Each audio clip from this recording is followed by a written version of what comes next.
Hey YouTube, this is DukeLoops1993 here to do another video, and this is a my opinion video, and this is yet another response to Brown Coat Eric.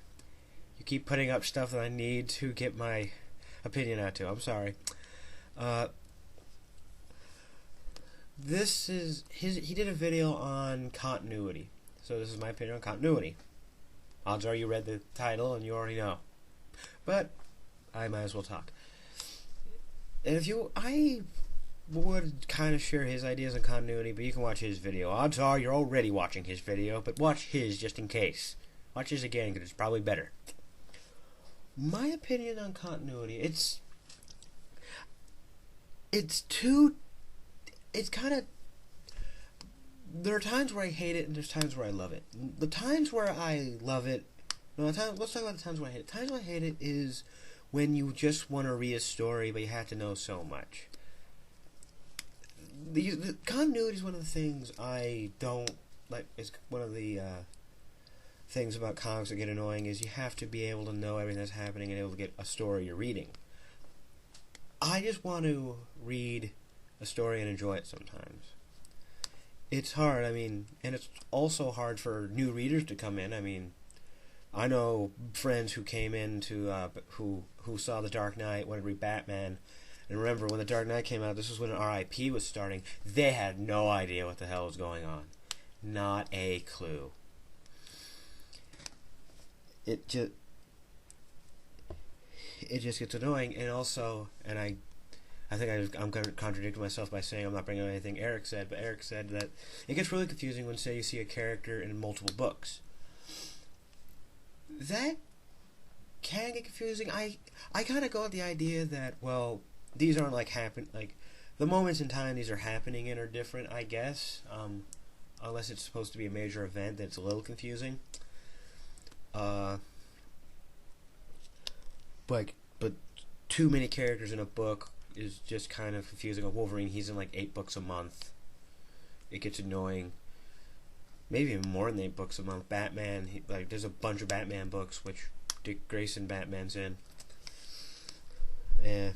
But things like that, like why are characters and everywhere, I kind of let that go. Brave and the Bold, that's a book that's in continuity, but it's like on the side of continuity. It's just stories that you could just read. You don't have to worry about, for the most part, any stories. You just get to enjoy the odd pairings and the adventures these pairings have. I'm enjoying it currently, and JMS is writing it, so I hope you JMS fans are jumping onto that ship. It's pretty good.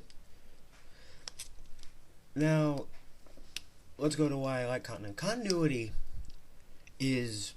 it gives weight to what you're reading.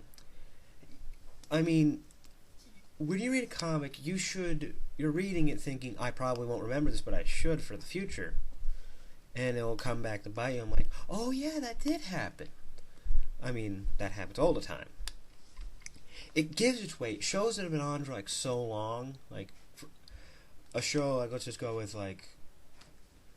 at the beginning of its run, when you watch it in the middle or even towards the end of its run, you can tell there's all this story build up and all these characters, all these elements, and they build up to the point. It helps.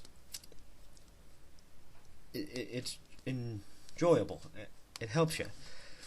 Now, character continuity is different.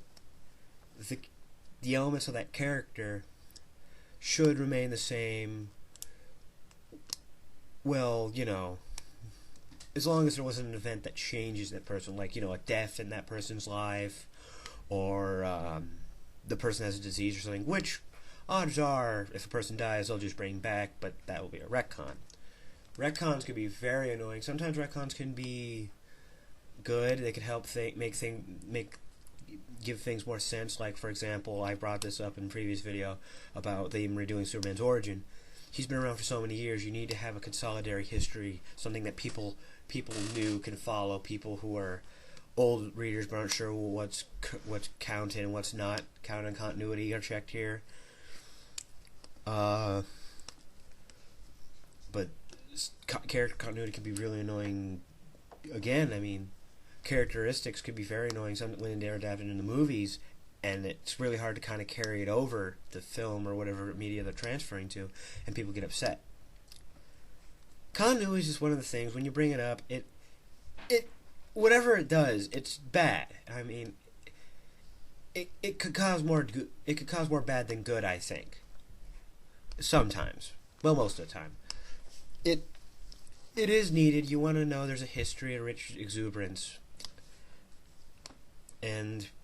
But then again, it's kind of hard to read a story if you don't know what the hell's happening.